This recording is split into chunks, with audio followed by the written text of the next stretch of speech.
So Chris Cuomo calls out and rips hypocrite Zohran Mamdani for owning Uganda land while championing abolition of private property. Rob, do you have that clip of Cuomo? So I don't know if there's a clip or not, but I think you either tweeted or there was a video of it if you want to find it. So Mamdani, who on the outside has a lot of ideologies. He says he's a democratic socialist, but he's got some words he uses that has to do with words that Karl Marx used in communism.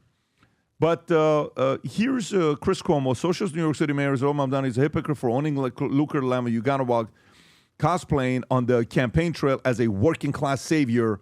Ex-Governor Andrew Cuomo told the Post, being a wealthy landowner with foreign investments while holding a rent-stabilized apartment in the tightest housing market in the nation is the height of hypocrisy, said Cuomo, who's running as an independent and polling second behind frontrunner Mamdani in the mayoral race. Zohran Mamdani can call himself a working-class champion all he wants, but it's just an act from an award-winning director's son. Working men and women don't live in mansions with armed guards and have family homes around the world. Oligarch sons do. Zohran Mamdani is a mansion boy living off family's wealth. I don't know, Rob, is there a clip of that or no? No, I believe he told the Post this, so it was an interview. Got it. So the 33-year-old Queens Assemblyman who has pushed for the abolition of private property reported in recent state and city financial disclosure filings that he owned a vacant land in Jinja, Uganda, valued at $100,000 to $250,000 since 2012. His high-flying parents, Columbia University professor Mahmoud Mamdani and Mansoon Wedding filmmaker Mira Nair, also own a breathtaking 5-bedroom, 4-bathroom villa in Uganda overlooking Lake Victoria that's been renting out an Airbnb for the last 8 years. So that's the property there? Yep. Yeah, that's the property. So, but you do have so while this is taking place, Tom, is there anything between now? Because what month is it? We're now in October. So what do they say happens in October? They call it October surprise. Today is the 5th. The election is exactly 4 weeks and 1 day from today. Okay? 4 weeks and 1 day because it's what? 4 weeks, Monday, 1 day, Tuesday, November 4th. That's what I think it falls on.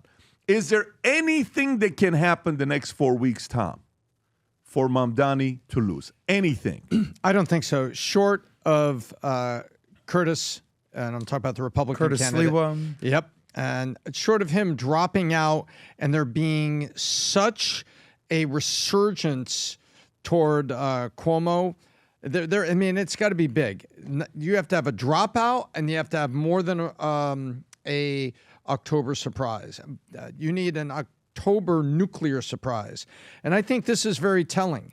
And this is where Chris Cuomo is being a news guy, doing research and on things, and then Andrew Cuomo, coming out and calling him out on these things. And there's things going on here that I think are just not enough. I just don't think it's going to get there, Pat. And Andrew Cuomo, in a related story, he actually apologized to people for COVID. So Cuomo is doing, Andrew that is doing everything he can to say, hey, I'm sorry, I really apologize for this, and I think he was speaking specifically to Jewish New Yorkers, if I'm correct, Adam. He was speaking to that audience very specifically. And they're calling this guy out for being, a mansion boy who has got these thoughts, and this is what he wants to do, but he's really come from nothing. I don't think it's going to move it. Are we going to tighten up, Pat? Could it be 5 points or 7 points? I think it could, but I don't think he can get past that. And Andrew Cuomo came out and apologized to the Jewish New Yorkers for COVID-19 lockdown. Rob, is this it? Yes, sir. Go for it. My friends, as we approach Yom Kippur, the holiest day of the year, we are reminded this is a time of reflection, of forgiveness, and of recommitting ourselves to do even better. Of course. That is true for all of us, and it's true for our leaders as well. During COVID, as governor, I made decisions with the best of intentions to protect health and save lives. However, I recognize that some of those decisions caused pain in the Jewish community because we did not always fully consider the sensitivities and traditions that are so deeply important. We could have done better, and for that, I am truly sorry. My intentions don't change the impact. and I sincerely ask for your understanding.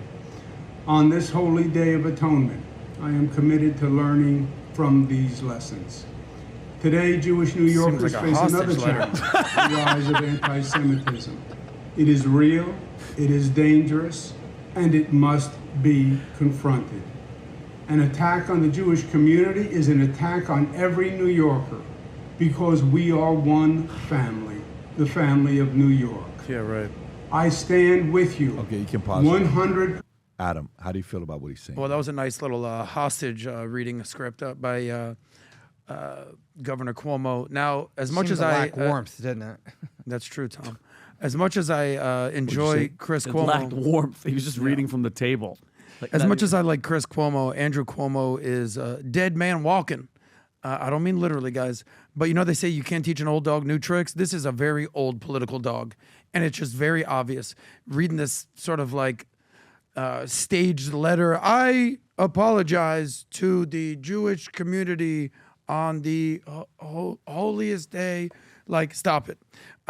At the very least, learn something from what Mamdani's got going on. He's a charismatic young leader who's thriving on the social media world. And Andrew Cuomo is reading scripted letters still in 2025 when people want authenticity. Now, is Mamdani authentic? You better believe it. Does he want to authentically globalize the Intifada? Yes. Is he a democratic socialist? Yes. Is he secretly some sort of capitalist that owns property in Uganda as if that's like the Hamptons? Yeah, he's a social justice warrior, and he's going to win this election. I think the poly market odds are, I don't know, 85% or so. Andrew Cuomo, thank you for serving your state, for your city, your country. Your time is done. You have about 30 more days of being relevant. Respect to you. The fact that you haven't done podcasts all over the country is a glaring weakness. It's like the Kamala Harris approach. What are you doing, bro? Can't wait for your book to come out. Yeah. Anyway, as far as what Mamdani stands for, it just all sounds great.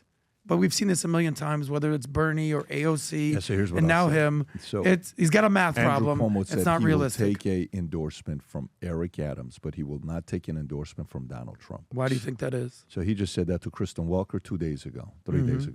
So here's the part. Like, that was the only chance he had. Yep. Because if Trump would have called in to say, New Yorkers, we got to get behind Andrew Cuomo, that is literally the last shot he had, and he gave that up. I don't know. And then when you watch a clip like this,